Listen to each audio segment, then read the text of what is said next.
guys, welcome back, and in this video I'm showing you the camera interface on the HTC One. Now as you can see, it's very similar to the other HTCs. In your top right you have a button to go to your recent photos / videos. You have your camera button, which also doubles up as your Zoe button when the mode is enabled, and your burst shot if you press and hold. Under it you've got a smaller video capture, and under that you've got your effects. The effects have no names, but I guess you could figure out a name for each one yourself.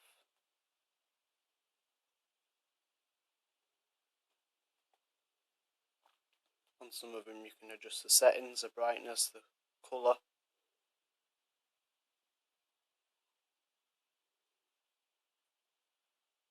And obviously your negative, your polarised, your aqua. Change it back to normal.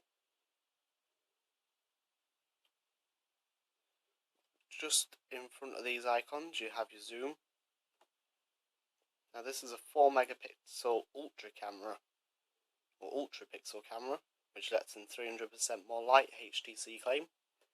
In your top left you've got your flash, flash on, flash off, flash auto, and under it you've got your Zoe.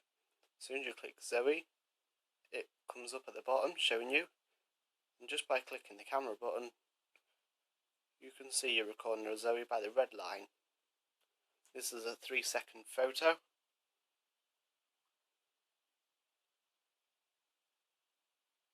That just saves as a little photo / video with sound. Very useful. Under that you've got your menu. You can change it to front and main. Or an easier way is if you pull down from the top, it just switches between the two. It's a wide-angled front lens camera with a 2.1 megapixel camera and 720p recording. Under that you've got your scene, which is basically your normal, portrait, landscape, backlight, text and macro. So you can select the scene. I'll pick normal. You then got your night option, your HDR and your sweep panorama. They've updated the panorama in HTC One, so instead of taking single photos, it just takes photos as you slowly move it, meaning only having to press the camera button once. Hold on, HTC. Under that you've got your capture mode, you've got your scenes for your normal, slow motion, fast HD at 60 frames per second, and video HDR, which is full HD. Under that you've also got your self timer for your camera, your crop. So if I change it back to normal, I can crop wide, regular and square. You can change your video quality, full HD, HD and MMS. You can change your review duration.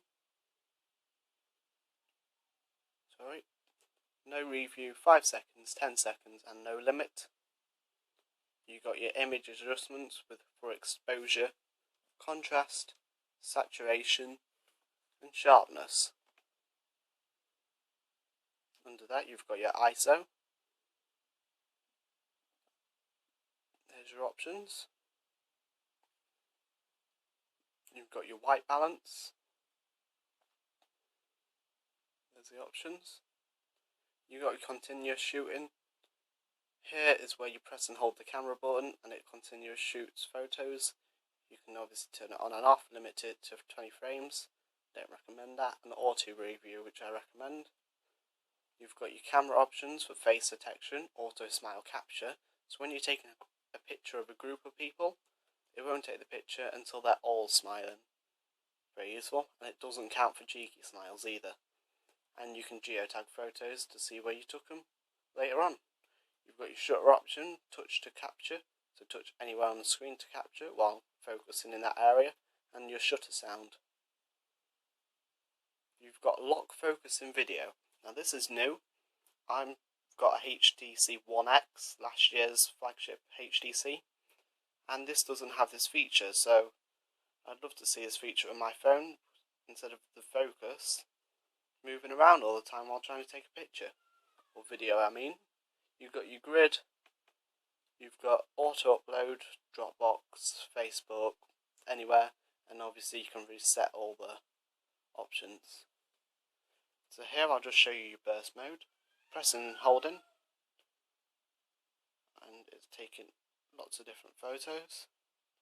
Let go, it'll click saving, and it shows me that I've done 43 photos. I can swipe through them, click best shot, and this will delete the rest. Or I can just click delete and delete the odd ones. If I didn't want to delete any, I just click the back, it'd take me back to the camera and save all of them pictures. Your video works the same.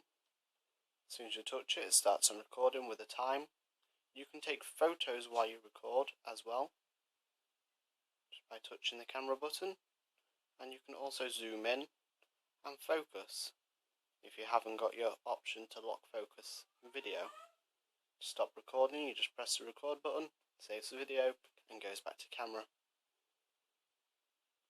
And that is all for the camera on the HTC One. I hope you enjoyed it. Hope it's in-depth enough for you, as I know a lot of reviews out there aren't. Thanks for watching, and see you again soon. Cheers.